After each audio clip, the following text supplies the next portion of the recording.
ഈ മൈത്രി ഇനി ഇവിടെ വേണ്ട, പോലീസ് സ്റ്റേഷൻ അത് മതി എന്ന് പറയുന്ന അന്ന് അവർ ചെയ്തു കൂട്ടിയിട്ടുള്ള ചെറ്റത്തരങ്ങളുടെ ഒരു മറ തന്നെ നീങ്ങിക്കൊണ്ടിരിക്കുകയാണ്. കാശ് വാങ്ങി ഗുണ്ടാപ്പണി ചെയ്യുന്ന പോലീസുകാരായിട്ട് കേരള പോലീസ് മാറിക്കൊണ്ടിരിക്കുകയല്ലേ. എല്ലാവരും മറക്കാത്ത സംഭവമാണ് കിളിക്കല്ലൂർ പോലീസ് സ്റ്റേഷനിൽ പട്ടാളക്കാരനെ മർദ്ദിക്കുന്ന ദൃശ്യങ്ങൾ പുറത്തു വന്നത്. പോലീസുകാർക്ക് PR വർക്കിന്റെ ആവശ്യമുണ്ടോ? അത് PR വർക്ക് നടത്തുന്നോണ്ടല്ലേ നമ്മൾ വെളിയിൽ കാണുന്നത്. പോലീസുകാർ വരുന്നു, എന്തോ പൊക്കി എറിയുന്നു, ഡ്രസ്സ് മാറുന്നു, ഡാൻസ് കളിക്കുന്നു, എന്തൊരു ജനമൈത്രി. ഇവന്റെ ഒക്കെ കാര്യം വരുന്നു. ഞാൻ ഉദാഹരണം പറഞ്ഞുതരാം. പിണറായി വിജയൻ സിന്ദാബാദ്, CPM ഇവരൊക്കെ ഇടതുപക്ഷക്കാരാണല്ലോ. പോലീസുകാർ പറഞ്ഞിട്ടുണ്ട്, പിണറായി വിജയൻ ആരാണ് അതിന്റെ തന്തയോ. സ്ത്രീകളെ പോലീസുകാർ പിടിച്ചു മാറ്റാൻ പാടില്ല, ആൺ പോലീസുകാർ പിടിച്ചു മാറ്റാൻ പാടില്ല. അവിടുത്തെ പെൺപിള്ളേരെ പിടിച്ച് തെള്ളുക, പിടിച്ചു മാറ്റുക, തുണി വലിച്ചു കീറുക, ആ രീതി ചെയ്ത് പിന്നീട് അങ്ങോട്ടും ഇങ്ങോട്ടും സംഘർഷമായി ഇപ്പോഴും കഴിഞ്ഞ കുറച്ച് ദിവസങ്ങളായിട്ട് കേരള പോലീസ് മുൾമുനയിൽ നിൽക്കുകയാണെന്ന് വേണമെങ്കിൽ പറയാം. കാരണം പഴയ കാലത്ത് ചെയ്തു പോയ കർമ്മങ്ങളെല്ലാം തിരിച്ചു വന്നുകൊണ്ടിരിക്കുകയാണ് കേരള പോലീസിൽ. PG കേസ്, അതേപോലെ തന്നെ സുജിത്ത് എന്ന് പറയുന്ന ഒരു ചെറുപ്പക്കാരനെ മർദ്ദിച്ച ആ മർദ്ദനത്തിൽ തുടങ്ങിയ വിഷ്വൽസ് പുറത്തു വരാൻ തുടങ്ങിയപ്പോൾ തൊട്ട് പോലീസുകാർക്കെതിരെ പലതരത്തിലുള്ള കേസുകളാണ്. അന്ന് അവർ ചെയ്തു കൂട്ടിയിട്ടുള്ള ചെറ്റത്തരങ്ങളുടെ ഒരു മറ തന്നെ നീങ്ങിക്കൊണ്ടിരിക്കുകയാണ്. യഥാർത്ഥത്തിൽ കേരള പോലീസ് പെട്ടുപോയോ? എത്ര കേസ് പുറത്തു വരും രാഹുലെ? എത്ര കേസ് പുറത്തു വരും? എത്ര കേസ് മാധ്യമങ്ങൾ റിപ്പോർട്ട് ചെയ്യും? എല്ലാ പോലീസ് സ്റ്റേഷനുകളിലും നടക്കുന്ന സ്ഥിരം സംഭവം തന്നെയാണ്. ഇനി ജനമൈത്രി പോലീസ് സ്റ്റേഷൻ, അതായത് ഇത് മറ്റേ കൽക്കി എന്ന് പറയുന്ന സിനിമയിൽ ടോവിനോയുടെ ഒരു ആറ്റിറ്റ്യൂഡാണ് ഒട്ടുമിക്ക പോലീസ് സ്റ്റേഷനിലും ഇരിക്കുന്ന പോലീസ് ഉദ്യോഗസ്ഥർക്ക്. ഈ മൈത്രി ഇനി ഇവിടെ വേണ്ട, പോലീസ് സ്റ്റേഷൻ അത് മതി എന്ന് പറയുന്ന അതേ ആറ്റിറ്റ്യൂഡിൽ തന്നെയാണ് പല പോലീസ് സ്റ്റേഷനുകളും ഇന്നും പ്രവർത്തിച്ചു പോകുന്നത്. പുറമേ നോക്കുമ്പോൾ വലിയ ആദർശവും പല കാര്യങ്ങളും ഒക്കെ പറയും. പക്ഷേ പിടിപാടില്ലാത്തവരാണെന്ന് തോന്നിയാൽ, പാവമാണെന്ന് തോന്നിയാൽ ഒക്കെ നല്ല തല്ല് കൊടുക്കാത്ത പോലീസ് സ്റ്റേഷനുകൾ തുച്ഛമാണ്. പക്ഷെ കാശ് വാങ്ങി ഗുണ്ടാപ്പണി ചെയ്യുന്ന പോലീസുകാരായിട്ട് കേരള പോലീസ് മാറിക്കൊണ്ടിരിക്കുകയല്ലേ. PG കേസ് ഒക്കെ എടുത്തു. ഇത് ഇവിടെ കഴിഞ്ഞ 8-9 വർഷമായി ഇവിടെ ഭരിക്കുന്ന ഒരു സർക്കാരുണ്ട്. ഇവിടെ ഭരിക്കുന്ന ഒരു ആഭ്യന്തര വകുപ്പ് മന്ത്രിയുണ്ട്. അതിനു മുമ്പ് ഇവിടെ ഒരു ആഭ്യന്തര വകുപ്പ് മന്ത്രി ഉണ്ടായിരുന്നു. പുള്ളി ചെയ്ത സേവനങ്ങൾ എന്തൊക്കെയാണെന്നൊന്ന് തിരിഞ്ഞ് ചിന്തിച്ചാൽ, അതായത് ഈ പിണറായി സർക്കാരിന് മുമ്പ് ഇരുന്ന ആഭ്യന്തര വകുപ്പ് മന്ത്രി ചെയ്തിരുന്ന സേവനങ്ങൾ എന്തൊക്കെയാണ് എന്നൊന്ന് പിന്തിരിഞ്ഞ് ചിന്തിച്ച ആളുകൾക്ക് മനസ്സിലാവും. നോക്കൂ, ഇപ്പോൾ പലപ്പോഴും ഈ യൂത്ത് കോൺഗ്രസിന്റെ ചില നേതാക്കന്മാർ പറയാറുണ്ട്, എടേ കാര്യം എന്ത് പറഞ്ഞാലും ഈ പോലീസ് സ്റ്റേഷനിലൊക്കെ ഈ ഇടതുപക്ഷം ഭരിക്കുമ്പോഴാണ് നല്ലത്. കാര്യം സാധിക്കാൻ കയ്യിൽ കാശുണ്ടെങ്കിൽ, എന്നോട് ഒരാൾ നേതാവ് പറഞ്ഞാണ്, കയ്യിൽ കാശുണ്ടെങ്കിൽ അല്പം പിടിപാടും ഉണ്ടെങ്കിൽ എല്ലാ കാര്യവും ഇപ്പോൾ സാധിച്ചെടുക്കാൻ പറ്റും. കാരണം അവിടെ ഒരു കുത്തഴിഞ്ഞ മേഖലയായി കേരള പോലീസ് മാറിയിട്ടുണ്ട് എന്നുള്ളതാണ്. ഇപ്പോൾ ഈ യൂത്ത് കോൺഗ്രസ് നേതാവിന് അടികിട്ടിയ ആ സംഭവവികാസങ്ങളൊക്കെ കാണുമ്പോൾ നമ്മൾ പണ്ട് ന്യൂസിൽ റിപ്പോർട്ടിങ്ങിന് പോയിക്കൊണ്ടിരുന്ന സമയത്ത് പലരും പറഞ്ഞ പല അനുഭവങ്ങളും നമ്മുടെ മനസ്സിലേക്ക് വരികയാണ്. പണ്ട് കായംകുളത്തൊരു കുട്ടി, ഒരു 10-22 വയസ്സുള്ള ഒരു കുട്ടി ഒരു കാറിൽ പോയതൊരു തർക്കം ഉണ്ടായതിനെ തുടർന്ന് ഈ പോലീസുകാർ കൊണ്ടുപോയി മർദ്ദിച്ച് അവശനാക്കിയ കുറേ കാലം ട്രീറ്റ്മെൻറ്റുമായിട്ട് നടന്നൊരു വിഷയം ഞാൻ റിപ്പോർട്ട് ചെയ്തിട്ടുണ്ട് പണ്ട്. അതുപോലെ എല്ലാവരും മറക്കാത്ത സംഭവമാണ് കിളിക്കല്ലൂർ പോലീസ് സ്റ്റേഷനിൽ പട്ടാളക്കാരനെ മർദ്ദിക്കുന്ന ദൃശ്യങ്ങൾ പുറത്തു വന്നത്. അപ്പോൾ പോലീസുകാരനോട് ഇപ്പോൾ ഞാൻ നോക്കും, പല ക്ഷേത്രോത്സവങ്ങളിലും, ഇപ്പോൾ നമ്മുടെയൊക്കെ നാട്ടിൽ പല ക്ഷേത്രോത്സവങ്ങളിലും നമ്മൾ സംഘാടകരായിട്ടൊക്കെ ഇരിക്കുന്ന സമയത്ത് അവിടെ ഡ്യൂട്ടിക്ക് ഇടുന്ന പോലീസുകാരന്മാരുണ്ട്. ഇവരുടെയൊക്കെ ആറ്റിറ്റ്യൂഡ് ഉണ്ട് കഴിഞ്ഞാൽ ഇവർ നിയമത്തെ സംരക്ഷിക്കാൻ വരുന്നവരാണ്, നിയമത്തെ പാലിക്കാൻ വരുന്നവരാണ്, ജനങ്ങളുടെ ജീവനും സ്വത്തിനും സംരക്ഷണം കൊടുക്കേണ്ടവരാണ്. ഇവരുടെ ആറ്റിറ്റ്യൂഡൊക്കെ കണ്ടുകഴിഞ്ഞാൽ ഇവന്മാരെന്തോ മഹാരാജാക്കന്മാരുണ്ട്, ഇവന്മാർ പറയുന്ന രീതിയിൽ വേണം കാര്യങ്ങൾ നടക്കാൻ എന്നൊരു ആറ്റിറ്റ്യൂഡിൽ വന്ന് നിന്ന് കാര്യങ്ങൾ ചെയ്യുന്ന ഒട്ടനവധി പോലീസ് ഉദ്യോഗസ്ഥരെ നമ്മൾ കണ്ടിട്ടുണ്ട്. എന്നാൽ തിരിച്ച് ഈ എനിക്ക് തോന്നുന്നു ശാസ്താംകോട്ട SI ആണ് ഷാനവാസ് എന്ന് പറഞ്ഞൊരു പോലീസുകാരനുണ്ട്, നല്ല നീളത്തിൽ സോഷ്യൽ മീഡിയയിലൊക്കെ ട്രെൻഡിങ് ആയിട്ടുള്ള ആ പുള്ളിയൊക്കെ സോഷ്യൽ മീഡിയയിലൊക്കെ പോയിട്ട് ഓരോ വിഷയങ്ങളൊക്കെ ഡീൽ ചെയ്ത് വിടുന്ന ഒരു രീതിയൊക്കെ. പക്ഷേ സോഷ്യൽ മീഡിയയിൽ മാത്രമാണ് അങ്ങനെയൊക്കെ ഉള്ള ഒരു സോഷ്യൽ മീഡിയയിൽ ഈ ഇങ്ങനെയുള്ള പോലീസുകാരുണ്ട്. അതായത് 2 ഫോട്ടോഗ്രാഫർമാരെയും വീഡിയോഗ്രാഫർമാരെയും പുറകെ കൊണ്ടുനടന്ന് പോലീസുകാർക്ക് PR വർക്കിന്റെ ആവശ്യമുണ്ടോ? അത് PR വർക്ക് നടത്തുന്നോണ്ടല്ലേ നമ്മൾ വെളിയിൽ കാണുന്നത്, വീഡിയോ എടുക്കുന്നത്. സ്വാഭാവികമായിട്ടും അവിടെ അവർ ചെയ്തിട്ടുള്ള PR വർക്ക് നടത്തുന്നതുകൊണ്ട് മാത്രമല്ല, അവിടുത്തെ ഒരു ലോക്കലി ഉള്ള കുറച്ച് യൂട്യൂബർമാരുണ്ടാവും.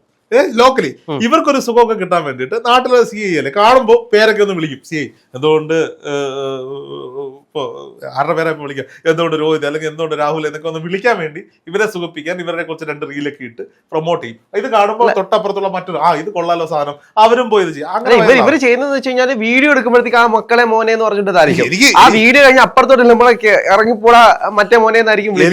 എനിക്ക് ചിരി വന്നൊരു സംഭവം എന്ന് വെച്ചാൽ ഇപ്രാവശ്യം തകർപ്പൻ റീൽസ് ആയിരുന്നു പോലീസുകാരുടെ. പോലീസുകാർ വരുന്നു, എന്തോ പൊക്കി എറിയുന്നു, ഡ്രസ്സ് മാറുന്നു, ഡാൻസ് കളിക്കുന്നു, എന്തൊരു ജനമൈത്രി. ഇവന്റെയൊക്കെ കാര്യം വരണം. ഞാൻ ഉദാഹരണം പറഞ്ഞുതരാം. കോവിഡ് സമയം കഴിഞ്ഞ പഞ്ചായത്ത് തെരഞ്ഞെടുപ്പിൽ ഞാൻ കോൺഗ്രസിന്റെ സ്ഥാനാർത്ഥിയായിട്ട് ബ്ലോക്ക് പഞ്ചായത്തിൽ മത്സരിക്കും. അപ്പോൾ അത്യാവശ്യം പോലീസ് സ്റ്റേഷനിൽ, കുന്നിക്കോട് പോലീസ് സ്റ്റേഷനാണ്, കുന്നിക്കോട് പോലീസ് സ്റ്റേഷനിലൊക്കെ ഉള്ളവരെ നമുക്കറിയാം. അപ്പം പല കേസുകളിലൊക്കെ ആയിട്ട് ബന്ധപ്പെട്ട് നമ്മളവിടെ പോയിട്ടുണ്ട്. അന്ന് നമ്മൾ ഇലക്ഷന് മത്സരിക്കുന്ന സമയത്ത് അന്ന് ഈ കുന്നിക്കോട് സ്റ്റേഷനിലെ സിയുടെ പേര് മുബാറക്ക് എന്നാണ്, മുബാറക്ക്. അപ്പം ഈ മുബാറക്ക് സാർ സി ആയിട്ടിരിക്കുന്ന സമയം അവർ ഇലക്ഷൻ്റെ റിസൾട്ടൊക്കെ വന്നു. നമ്മൾ പൂർവാധികം ഭംഗിയായി തോറ്റ് പിറ്റേ ദിവസം ഈ ഇലക്ഷന് മത്സരിച്ചവരും ഇലക്ഷനുമായി ബന്ധപ്പെട്ട് സഹകരിച്ചവരും ഒക്കെ കോവിഡ് ടെസ്റ്റ് ചെയ്യണമെന്ന് പറഞ്ഞിട്ട് റൂൾ ഉണ്ടായിരുന്നു. കോവിഡ് ടെസ്റ്റ് ചെയ്തപ്പോൾ എനിക്ക് കോവിഡ് പോസിറ്റീവാണ്. അപ്പോൾ വീട്ടിലെല്ലാവരും കോവിഡ് പോസിറ്റീവ്. അപ്പോൾ അച്ഛനമ്മയ്ക്ക് സുഖമില്ലായിരിക്കുന്നുണ്ട്, അവരെ ഹോസ്പിറ്റലിലേക്ക് മാറ്റി. ഞാനും എൻ്റെ കൂടെ ഇലക്ഷന് അടുത്ത് സഹകരിച്ച കുറച്ച് പേരുമായിട്ട് വീട്ടിൽ ക്വാറന്റൈനിലിരിക്കുന്നു. ഒരു 10-15 ദിവസത്തെ ക്വാറന്റൈനൊക്കെ കഴിഞ്ഞു.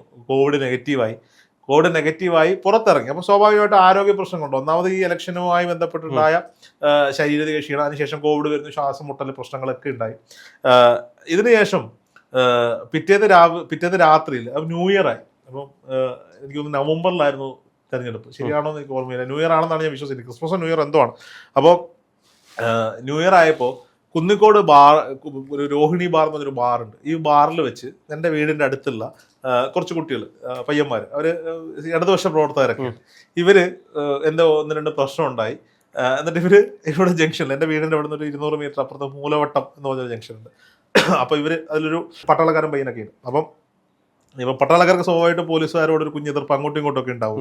അപ്പോൾ ഇവരൊക്കെ അവിടെ വന്ന് നിൽക്കുമ്പോൾ ഈ മുബാറക്ക് വണ്ടിയിൽ അവിടെ വരികയാണ്. അവിടെ വന്നിട്ട് ഇവരെ പിടിച്ചോണ്ട് പോകണം. ബാറിൽ വെച്ച് വഴക്കുണ്ടാക്കിയിട്ടാണ് വന്നേക്കുന്നത്.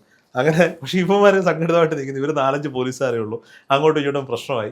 മുബാറക്കിനെ സിഐയെ പിടിച്ചു തള്ളി. ഈ വണ്ടിയുടെ ബോണറ്റിൽ എന്തോ കൈകൊണ്ട് അടിക്കുക, അങ്ങനെ എന്തോ ഒരു സംഭവം ഉണ്ടായി. അപ്പം സിഐയെ പിടിച്ചു തള്ളിയാണല്ലോ. ഇവർ 3-4 പേരേ ഉള്ളൂ. ഇവർ ആളെണ്ണം കൂടുതലാണ്. ഈ വണ്ടി അങ്ങ് തിരിച്ചുപോയി. ഈ ബഹളം കേട്ടിട്ട് ഞാൻ വീട്ടിൽ നിന്ന് ഇറങ്ങി പതുക്കെ നടന്ന് അങ്ങോട്ട് ചെല്ലുമ്പോൾ എനിക്കെതിരെ മത്സരിച്ച് ജയിച്ച CPM-ന്റെ നേതാവുണ്ട്. അയാൾ അവിടെ വന്നില്ല എന്നൊക്കെ പറഞ്ഞിട്ട് ഇവിടെ ഭയങ്കര ഇത്ര പ്രശ്നം ഉണ്ടായിട്ട് അവർ ഔട്ട് ചെയ്ത് ജയിച്ച ആൾ വന്നില്ല എന്നൊക്കെ പറഞ്ഞ പ്രശ്നം. അപ്പം ഞാനവിടെ എന്താ പ്രശ്നം എന്നൊക്കെ ചോദിച്ചിട്ട് നിൽക്കുമ്പോൾ CPM-ന്റെ ഇപ്പോഴത്തെ LC സെക്രട്ടറി, അന്നത്തെ അവിടുത്തെ വാർഡ് മെമ്പറായിട്ട് ജയിച്ച ആളുടെ മുൻ വാർഡ് മെമ്പറാണ് തുളസീധരൻ പിള്ള എന്ന് പറയുന്നത്, നമ്മുടെ സുഹൃത്തും ജ്യേഷ്ഠ സഹോദരനൊക്കെയാണ്. പുള്ളിയും നമ്മുടെ അനിയനെ പോലുള്ള DYFIയുടെ മറ്റൊരു പ്രവർത്തകർ അമ്പൂ എന്ന് പറഞ്ഞ പയ്യൻ, ഇവർ രണ്ടുപേരും കൂടി സ്കൂട്ടറിൽ വന്നു. അപ്പോൾ ഇവർ വണ്ടി കൊണ്ടിരുന്ന് എന്തോ പ്രശ്നമൊക്കെ ചോദിച്ച് ഞാൻ സംസാരിച്ചുകൊണ്ടിരിക്കുമ്പോൾ 2 വണ്ടി പോലീസ് അവിടേക്ക് വന്ന് നിൽക്കുകയാണ്. അപ്പോൾ സ്വാഭാവികമായിട്ടും ഈ പുള്ളി അവിടുത്തെ LC സെക്രട്ടറി ഇവരോട്ട് സംസാരിക്കാമെന്ന് വിചാരിച്ച് അങ്ങോട്ട് പോയി. അപ്പം ഞാൻ മുബാറക് സാർ ആയിരിക്കും, കാരണം പുള്ളിയായിട്ട് നമുക്ക് ഒരു അടുപ്പമുണ്ടല്ലോ. അപ്പം അങ്ങോട്ട് പോലീസ് വണ്ടിയുടെ അടുത്തോട്ട് ചെല്ലുകയും ഈ വണ്ടിക്കകത്തുനിന്ന് വടിയും ഹെൽമെറ്റും ഒക്കെ ആയിട്ട് കുറേ പോലീസുകാർ ചാടിയൊക്കെ ഇറങ്ങി. അപ്പം എന്നത് പരിചയമില്ല എന്നൊന്നും നോക്കുന്നില്ല. ഞാൻ അങ്ങോട്ട് ഈ വണ്ടിയുടെ അടുത്തെത്തി ചാടി ഇവരിറങ്ങിയിട്ട് പെപ്പർ സ്പ്രേ അടിക്കും. അതിനു വേണ്ടുന്ന വലിയ സാഹചര്യമൊന്നും ഇല്ല. അപ്പൊ ഇതിനു മുമ്പ് ചോദിക്കാൻ വന്ന സിഇഒയോട് ഇവർ സംസാരിച്ചു. അതുകൊണ്ട് ഇവരെന്തോ ഒരു വലിയൊരു ഭീകരാന്തരീക്ഷമൊക്കെ സൃഷ്ടിക്കുകയാണ്. പെപ്പർ സ്പ്രേ അടിച്ചു, അടിയും തുടങ്ങി. അപ്പൊ ഞാൻ പെട്ടെന്ന് ഇങ്ങ് മാറി. അപ്പൊ ഞാനും ഈ LC സെക്രട്ടറി, അപ്പം നമ്മുടെ കൂടെ ഇയാളുടെ കൂടെ വന്ന പയ്യൻ അമ്പു എന്ന് പറയുന്ന പയ്യൻ ഇവരുടെ ഇടയിലായിപ്പോയി. അപ്പൊ മാറി വന്നപ്പോൾ ഞാനും ഈ LC സെക്രട്ടറി മാത്രമാണ് വെള്ളം കൊണ്ട് കൊടുത്തേക്കുന്നത്. ബാക്കിയുള്ളവരൊക്കെ പാൻറ്റും ലുങ്കിയും അതും ഇതൊക്കെയാണ്. നേരെ ഇവിടെ വന്നു. അപ്പോൾ ഞാൻ പുള്ളിയെ പതുക്കെ പിടിച്ച് മാറ്റി നിർത്തിയിട്ട് അതാണ് പുള്ളി പറഞ്ഞു കുഴപ്പമില്ല, അപ്പം അവരവിടെ തീർത്തിട്ട് നമുക്ക് സംസാരിക്കാം. വേറെ പ്രത്യേകിച്ച് കാര്യങ്ങളൊന്നും ചെയ്യാനില്ല. ഒരു പോലീസുകാരൻ ഇങ്ങോട്ട് വന്നിട്ട് ഒരൊറ്റയടി എൻ്റെ കാലിൻ്റെ വണ്ണയ്ക്ക്. അപ്പോൾ ഞാൻ പറഞ്ഞു ഞങ്ങളെന്തിനാ അടിക്കുന്നത്, ഞങ്ങൾ നോക്കിയാൽ ആരായാലും കുഴപ്പമില്ല വീട്ടിൽ പോടാ എന്ന് പറഞ്ഞിട്ട് വീണ്ടും ഇതെടുത്ത് അടിക്കാനും. ഞാൻ ഇലക്ഷൻ വാങ്ങിയ ഒരു പുതിയ ഫോൺ എൻ്റെ ഇടത്തെ കയ്യിലിരിക്കുക. ഞാൻ ഈ ഫോൺ ഉണ്ടെന്ന് ഓർക്കാതെ കൈ അങ്ങോട്ട് ലാത്തിലോട്ട് തടഞ്ഞു. എൻ്റെ ഫോൺ നടുവിന് വെച്ച് ഒടിഞ്ഞു പോയി. പുള്ളിയെ അടിച്ചു. അപ്പം പുള്ളി പറഞ്ഞു ഞാൻ ഇവിടുത്തെ ആരായാലും എന്തോ ഞങ്ങൾക്ക് എന്തോ മറ്റേതാണോ മറിച്ചാണ്. അപ്പം ഞാൻ അവിടെ സംസാരിച്ചിട്ട് കാര്യമൊന്നുമില്ല, സംസാരിച്ചിട്ട് ഒരു കാര്യമില്ല. ഞാൻ പുള്ളിയെ പതുക്കെ പിടിച്ചിട്ട് നമ്മൾ മാറിക്കാതെ ഒരു കടയുടെ തിന്നലോട്ട് ഞങ്ങൾ മാറിയിരുന്നു. ഇവരെല്ലാം 4 വഴിക്ക് ഓടി. ഇവരവിടെ പോലീസുകാർ കടന്ന് അലറി വിളിക്കുന്നു. അപ്പോൾ അപ്പുറത്ത് വരുന്ന 2 പിണറായി വിജയൻ സിന്ദാബാദ്, CPM സിന്ദാബാദ്, ഇവരൊക്കെ ഇടതുപക്ഷക്കാരാണല്ലോ. ഒരു പോലീസുകാരും പറഞ്ഞിരിക്കുന്നുണ്ട് പിണറായി വിജയൻ ആരാടാ നിന്റെ തന്തയോ. ഒരു പോലീസുകാർ, ആ പോലീസുകാരനെ എനിക്കറിയാം, പേര് ഞാൻ പറയുന്നില്ല, അയാൾ ഇപ്പോഴും സർവീസിലുള്ള ആളാണ്. നിന്റെ തന്തയോ എന്നും ചോദിച്ചുകൊണ്ട് അവൻ്റെ പിന്നാലെ ഓടുന്നത് ഞാൻ കണ്ടോണ്ടിരിക്കുകയാണ്. അപ്പോൾ ഞങ്ങൾ നോക്കുമ്പോൾ ഈ വണ്ടി കൊണ്ടുവന്ന് ഞങ്ങളുടെ മുന്നിൽ ഇങ്ങനെ തിരിക്കുകയാണ്. അപ്പോൾ കിട്ടിയവരെയൊക്കെ പിടിച്ചേറ്റി. അപ്പോൾ സ്വാഭാവികം ഇങ്ങനെ പ്രശ്നം നടക്കുമ്പോൾ നാട്ടുകാരായിട്ടുള്ള ആൾ എന്തെന്നറിയാം. ഇത് പിടിച്ചോണ്ട് പോകുന്നതിൽ പല പ്രതികളല്ല എന്നുള്ളതാണ് ഏറ്റവും വലിയ രസം. പ്രതികളായിട്ടുള്ളവർക്ക്, അതായത് CA പിടിച്ച് തള്ളിയ പറ്റാത്തുള്ളവരൊക്കെ പല വഴിക്ക് പോയി. ഞാൻ നോക്കുമ്പോൾ അതിനകത്തൊരു ബഹളം, അണ്ണാന്ന് പറഞ്ഞൊരു ബഹളം. നോക്കുമ്പോൾ ഈ തുളസീധരൻ പിള്ളയുടെ എന്തോ നോക്കാൻ വന്ന അമ്പു എന്ന് പറഞ്ഞ പയ്യനും പോലീസ് വണ്ടിക്കകത്തിരിക്കുക. എനിക്കാണെങ്കിൽ അടി കിട്ടിയിട്ട് കാലൊക്കെ പൊട്ടിയിട്ട് നിൽക്കാനും വയ്യ. അവസാനം ആ പയ്യനെ അടക്കം കൊണ്ടുപോയിട്ട് ഇവന്മാർ ഷഡ്ഡിപ്പുറത്ത് ലോക്കപ്പിൽ നിർത്തിയിട്ട് പിറ്റേന്ന് രാവിലെയാണ് കാര്യം മനസ്സിലാക്കി അവനെ നമ്മൾ ഇറക്കാൻ പറ്റിയത്. ബാക്കിയുള്ള ഒരു കേസിൽ തെറ്റ് ചെയ്തവരാണ് അവർ. ഓക്കെ, എന്താണെന്ന് വെച്ചാൽ ആയിക്കോട്ടെ. ഈ പയ്യനെ കൊണ്ടുവന്ന് ഷെഡിപ്പുറത്ത് എത്തിക്കണം, അത് എന്തോ ഒന്ന് നോക്കാൻ വന്നേ. അപ്പോൾ ജീവിതത്തിൽ എനിക്ക് കിട്ടിയ ഒരു പോലീസ് തല്ലാണ്.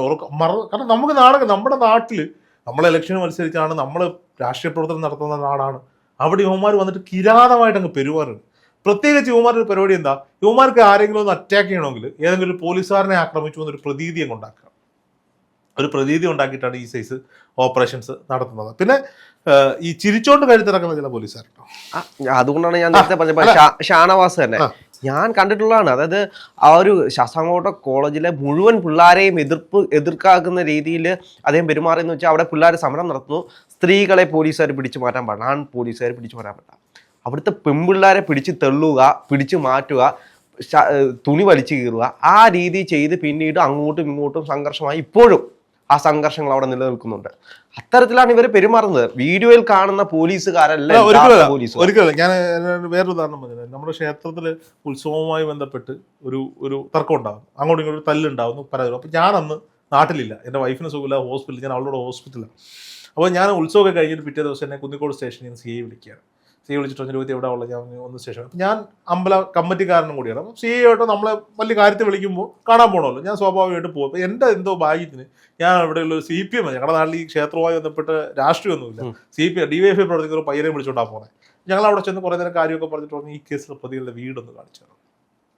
അപ്പോൾ ഞാൻ പറഞ്ഞു സാർ ഞാൻ എന്തിനാണ് ഇതിനകത്ത് നിൽക്കുന്നത്, എനിക്ക് എൻ്റെ ആവശ്യമൊന്നുമില്ല, ഇവരൊക്കെ നമുക്ക് അല്ല അതങ്ങനെയല്ല, അങ്ങനെയാണ് ഇങ്ങനെയാണെന്നൊക്കെ പറഞ്ഞ് ഞാൻ പറഞ്ഞു വീടിൻ്റെ ഭാഗത്താണ് എന്ന് പറഞ്ഞ്. ഇപ്പോൾ CI പറഞ്ഞു രോഹിത് എങ്ങനെ വന്നു, ഞാൻ പറഞ്ഞു ഞാൻ കാറിലാണ്. എന്നാൽ ഞാനും രോഹിതിനോട് കാറിൽ വരാം എന്ന് പറഞ്ഞ് ഇദ്ദേഹം എൻ്റെ കാറിൽ കയറി, പോലീസുകാരനോട് കാറിൽ കയറുന്നു, അവിടെ വരുന്നു, ആ വണ്ടി വന്ന് ഇവർ തിരിച്ചു പോകുന്നു. രാത്രി പോലീസ് വണ്ടി പയ്യന്മാരുടെ വീടിന് മുറ്റത്ത് വരുന്നതൊക്കെ നമ്മൾ കാണുന്നുണ്ട്. ഇതൊക്കെ കഴിഞ്ഞു പോയി, ഇവരാരും അറസ്റ്റ് ചെയ്തൊന്നുമില്ല. പിന്നീട് ഈ കേസുകളൊക്കെ ഇങ്ങനെ നടന്നു. ഞാൻ ഇലക്ഷൻ മത്സരിക്കുമ്പോൾ ഞാൻ വോട്ട് ചോദിക്കാൻ വേണ്ടി ഈ പയ്യൻ്റെ വീട്ടിൽ ചെന്നപ്പോൾ ഈ പയ്യൻ എന്നോട് പറഞ്ഞു നിങ്ങൾക്ക് വോട്ട് തരത്തില്ല. ഞാൻ എന്താ നമ്മൾ തമ്മിൽ എന്താ പ്രശ്നം, വോട്ട് തരണ്ട, നീ എന്തിങ്ങനെ മോങ്കറുത്ത് സംസാരിക്കുന്നത്, നിങ്ങൾ ഇടതുപക്ഷക്കാരാണോ, എനിക്ക് വോട്ട് തരണം നിർബന്ധമൊന്നുമില്ല. അല്ല അന്നത്തെ കേസിൽ ഞങ്ങളെ പിടിപ്പിക്കാൻ CM വിളിച്ചുകൊണ്ട് വന്നത് നിങ്ങളാണെന്ന് എനിക്കറിയാം. ഞാൻ ആര് പറഞ്ഞു, ഇവന് വാട്സപ്പ് പറഞ്ഞിട്ട് ഒരു ഓഡിയോ ക്ലിപ്പ് എന്നെ കേൾപ്പിച്ചു തരിക. ഈ CI എന്നെ വിളിച്ചിരുത്തിയവർ വീട് കാണിച്ച് തരുമോ എന്ന് ചോദിച്ച CI ഈ കാറ് കയറുന്ന ഗ്യാപ്പിൽ ഈ പയ്യന്മാർക്ക് അയച്ചേക്കുന്ന വോയിസാണ്. അതായത് ഇടതുപക്ഷ പ്രവർത്തനത്തെ ചോദിച്ചത് നിങ്ങളെ ഇന്ന് തന്നെ അറസ്റ്റ് ചെയ്യണമെന്നും പറഞ്ഞ് രോഹിത് എന്ന് പറഞ്ഞവൻ ഇവിടെ വന്നിരിപ്പുണ്ട്, അവൻ്റെ കാറിൽ കയറി ഞങ്ങളിപ്പോൾ അതിലെ വരും, നിങ്ങൾ അവിടെ നിന്ന് മാറിയിരിക്കാൻ. എന്തിനാണ് ഈ നാടകം കളിച്ച് അങ്ങോട്ടും ഇങ്ങോട്ടും ഈ രാഷ്ട്രീയപരമായിട്ട് കുത്തിത്തിരിപ്പുണ്ടാക്കി സമാധാനത്തോടെ ജീവിക്കുന്ന ഒരു സമൂഹത്തിനിടയിൽ അവിടെ പല പ്രശ്നങ്ങളും ഉണ്ടായിട്ടുണ്ടാവാം. ഈ വീണ്ടും അത് വലിയ പ്രശ്നമാക്കി മാറ്റുന്നത് ഈ പോലീസുകാർക്ക് കിട്ടുന്ന സുഖം എന്തോന്ന് സത്യം പറഞ്ഞാൽ ഞാൻ ഇതൊന്ന് ആലോചിച്ചിട്ടുണ്ട്. അയാളൊക്കെ ഇന്ന് എവിടുത്തെ ചെയ്യാന്ന് എനിക്ക് അറിയാം. എന്നാലേ അവർക്ക് പണിയുള്ളൂ. കാശ് വരണമെങ്കിൽ സെറ്റിൽമെന്റ് അടക്കണമെങ്കിൽ ഇതൊക്കെ വേണമെന്നേ. നമ്മളെന്തായാലും ഇതിനകത്ത് കാശൊന്നും കൊടുക്കത്തില്ല എന്നുള്ളത് കൃത്യമായിട്ട് അയാൾക്ക് അറിയാം. പിന്നെ ഇതിനകത്ത് എന്താണ് സ്വാഭാവികമായിട്ട് ഞാൻ പറഞ്ഞു വന്ന വിഷയത്തിലേക്ക് തിരിച്ചു വന്നു കഴിഞ്ഞാൽ ഈ ലോക്കപ്പ് മർദ്ദനങ്ങൾ നല്ല പോലീസുകാരുണ്ട്. അത് ചിലപ്പോൾ പക്ഷെ നമ്മളോട് പെരുമാറുന്ന രീതി ആയിരിക്കാം, ബാക്കിയുള്ളവരുടെ എങ്ങനെ പെരുമാറുക. ഇതേ പോലീസുകാരൻ തന്നെ നമ്മളുമായി ബന്ധപ്പെട്ട ഒരു കേസിൽ, നമ്മൾ നിരപരാധിയായ ഒരു കേസിൽ നമുക്ക് അനുകൂലമായിട്ട് കാര്യം സാധിച്ചു തന്നിട്ടുണ്ട്. അപ്പോഴും നമ്മൾ നല്ലതാന്ന് പറയുന്നുണ്ട്. പക്ഷെ ആ ഒരു ഇമേജിലാണ് നമ്മൾ ഇയാളെ കാണുന്നത്. പിന്നെ വർഷങ്ങൾക്ക് ശേഷം ഇയാളൊക്കെ ഇവിടുന്ന് ട്രാൻസ്ഫർ ആയി പോയതിനു ശേഷമാണ് ഇയാൾ കാണിച്ചു വെച്ച പണിയൊക്കെ നമ്മൾ അറിയുന്നതെന്ന് പറയുന്നത്. അപ്പം ഇത്തരം അനുഭവങ്ങൾ കിട്ടാത്ത ഇപ്പൊ കഴിഞ്ഞ ദിവസത്തെ ഒരു വീഡിയോ ആണല്ലോ, ആ പയ്യന്റെ മുന്നിലിട്ട് ആ പയ്യന്റെ എന്ത് കേസും ആയിക്കോട്ടെ ആ പയ്യനെ തന്നെയാണ് ആ പയ്യനെ മരിക്കുന്നത് വരെ മറക്കൂ. എന്നിട്ട് 5 ലക്ഷം രൂപയാണ് ചോദിക്കുന്നത്. ഇതിനകത്ത് നടന്ന ട്വിസ്റ്റ് എന്താണെന്ന് വെച്ച് കഴിഞ്ഞാല് ഈ പോലീസുകാരന്റെ സഹോദരി അവരൊരു സൂപ്പർ മാർക്കറ്റിൽ പോയിട്ടുണ്ടായിരുന്നു. അവിടുന്ന് 9,000 രൂപയുടെ സാധനങ്ങൾ അടിച്ചു മാറ്റി എന്ന് പറഞ്ഞ് ഇവർക്കെതിരെ നേരത്തെ പരാതി കൊടുത്തിട്ടുണ്ട്. ഇതിന്റെ വാശി തീർക്കാൻ വേണ്ടിയിട്ടാണ് ഒരവസരം ഉണ്ടാക്കി ഇത്തരത്തിൽ അവർ പെരുമാറിയത്. എന്തായാലും ഈ പഴയ ഉരുട്ടും നഖത്തിന്റെ ഇടയിലെ കുത്തിക്കയറ്റൊക്കെ ഉണ്ടോ എന്ന് എനിക്ക് അറിയത്തില്ല. എന്തായാലും കർണക്കുറ്റിക്കടിയും കുനിഞ്ചേർത്ത് കൂമ്പിനടിയും ഇപ്പോഴും ഉണ്ട് എന്നുള്ള കാര്യത്തിൽ യാതൊരു വിധമായ സംശയമില്ല എന്നുള്ളതാണ്.